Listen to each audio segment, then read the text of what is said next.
पिछले 11 साल में भारत ने बहुत तरक्की करी है। बहुत क्षेत्र में हम आगे बढ़े हैं। खासतौर से भारत विश्व स्तर पर चौथा इकोनॉमी बन गया है। अब कुछ समय में ये तीसरा दुनिया के सबसे जो मजबूत आर्थिक व्यवस्था के ओर बढ़ रहा है। तो ये एक बहुत अच्छी बात है। दूसरी बात है, हमारा इंफ्रास्ट्रक्चर जितना बड़ा हो गया, इतना बन गया है, ये बहुत खुशी की बात है। जो 70 साल में हमारे देश में नहीं हो रहा था, उतना काम इन्हीं कुछ दिनों में इंफ्रास्ट्रक्चर में बहुत अच्छा डेवलपमेंट हुआ है। फिर लोगों को बैंक में, अपने बैंक में, गरीब लोग खास तौर से अपने बैंक में पैसे सीधा आ जाता है। इससे बीच का जो पैसे का वो हो जाता था घोटाला, वो सब बहुत हद तक कम हो गया है। फिर नारी शक्तियों को जो जितनी प्रोजेक्ट बनी है, काम बनी है, इससे नारी शक्ति का एक बड़ा बल मिला है। आप खासतौर से ग्रामीण क्षेत्र में देखेंगे, महिलाएं काफ़ी सशक्त महसूस करती है अपने आप को। पहले तो घर से बाहर नहीं निकलती थी, घूंघट पहन के घर के अंदर ही काम देखती थी। अब महिला सामाजिक एक पात्र में भी सामाजिक जो जिम्मेदारियां निभाने में आगे बढ़ रही है। ये भी भारत का एक बहुत एक वैशिष्ट्य बन के निकला है। फिर हमारे तीर्थ स्थान जिनकी आस्था जुड़ी हुई है हमारे देश के 100 करोड़ लोगों के, वो सब तीर्थ स्थान ऐसी गंदगी से या जीर्ण शीर्ण शिथिल अवस्था में थे, उन सबको एक नया जीवन मिला, पुनरुज्जीवित किया। ये भी बहुत एक दिल को छूने वाली, आस्था को छूने वाली बात हुई। देश भर में चाहे महाकाल लीजिए या अपना काशी विश्वनाथ का, केदारनाथ का और अयोध्या का तो है ही। तो इस तरह से देश भर के तीर्थ स्थान में जो एक नया फेस लिफ्ट हुआ है, इनका पुनरुज्जीवन हुआ है, ये बहुत हृदय स्पर्शी है, खासतौर से आस्थावान लोगों के लिए।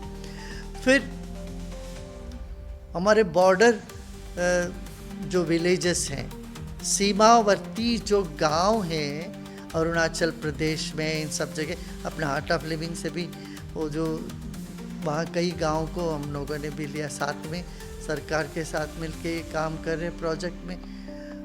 सीमावर्ती गांवों में जो एक बदलाव आया है, उनको जो बेसिक नीड्स है, माने बिजली है या सड़कें, ये सब लाने में जो सरकार ने काम किया, ये भी बहुत सराहनीय है।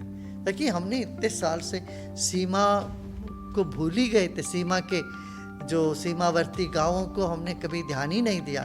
आप देखिए दूसरी तरफ बाजू वाले देश चाइना ने वहाँ पूरा रोड सब बनाया है। हमारी जो सीमावर्ती जो गांव है, उनका विकास बहुत आवश्यक है। वहाँ पर भी सरकार ने एक मुहिम छेड़ा है। ये भी बहुत प्रशंसनीय, श्लाघनीय है। और सबका विकास सबका साथ, ये भी जो एक स्लोगन भी है और उस हिसाब से काम चल पड़ा है।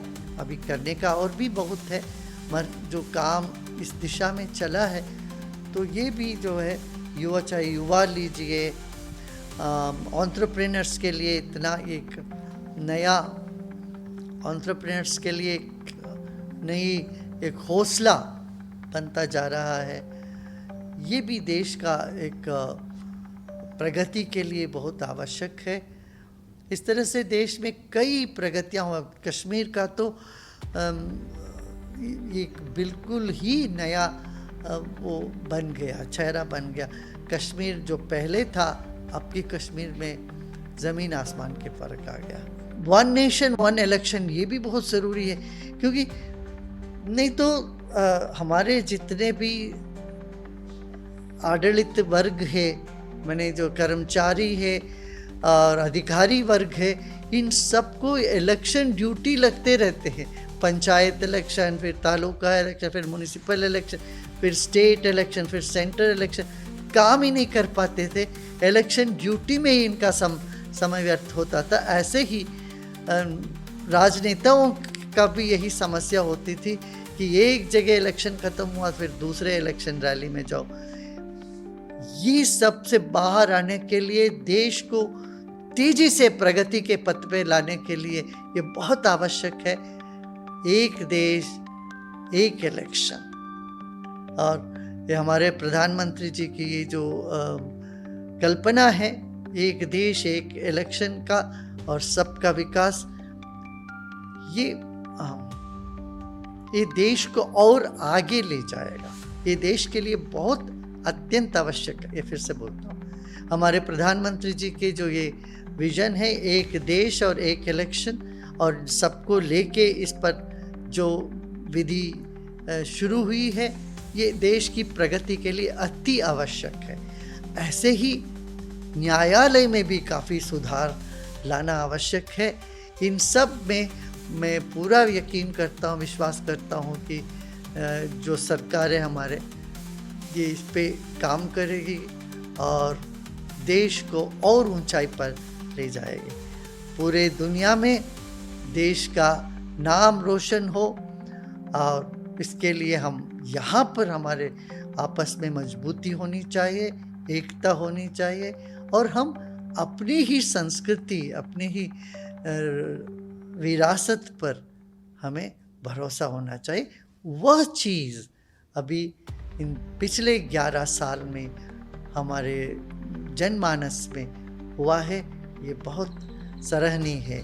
साथ ही साथ ये मन की बात का एक नया सिलसिला आपने शुरू किया है। माने लोगों के साथ सीधा बात करें और देश भर के अलग अलग जो योजनाएं चल रही है उनको हाईलाइट करें, और गरीब तख्त के लोग और हर तख्त के लोगों को एक मंच देना, अपना भाव व्यक्त करने के लिए और सीधा जुड़ने के लिए, राष्ट्र प्रधान के साथ, पंत प्रधान के साथ सीधा जुड़ने का एक मौका इससे मिल रहा है। इस तरह के यदि हम प्रोजेक्ट हमारा चलता रहे तो भारत अवश्य विश्व के एक प्रधान शक्ति के रूप में उभर आएगा। हम कश्मीर जाते रहे हैं 80 से दशक से। कश्मीर घाटी के लोग कभी रेलगाड़ी नहीं देखे थे, उनको रेलगाड़ी में बैठने का शौक बहुत होता था, वो देखने के लिए जम्मू आना पड़ता था। अब ये बहुत हर्ष की बात है, इतने साल के बाद कश्मीर घाटी भी रेल से संपर्क हुआ। इसका मतलब कश्मीर में कोई रेलगाड़ी में बैठे वो कन्याकुमारी तक पहुंच सकता है, रेल की यात्रा कर सकते हैं। ये जो काम है बहुत सराहनीय है, लोगों को जोड़ता है। जब लोग अपने आइसोलेटेड ग्रुप में अपने अलग अलग बैठे रहते हैं तो यहीं पर संकुचित मनोभाव बढ़ने लगता है। जब लोग मिलने लगते हैं और अन्य भाषा और अन्य संस्कृति, अन्य धर्म के लोगों के साथ मिलना जुलना, उठना बैठना, ये भारत का असली जो एकता जो है वो लाने में कामयाब करता है।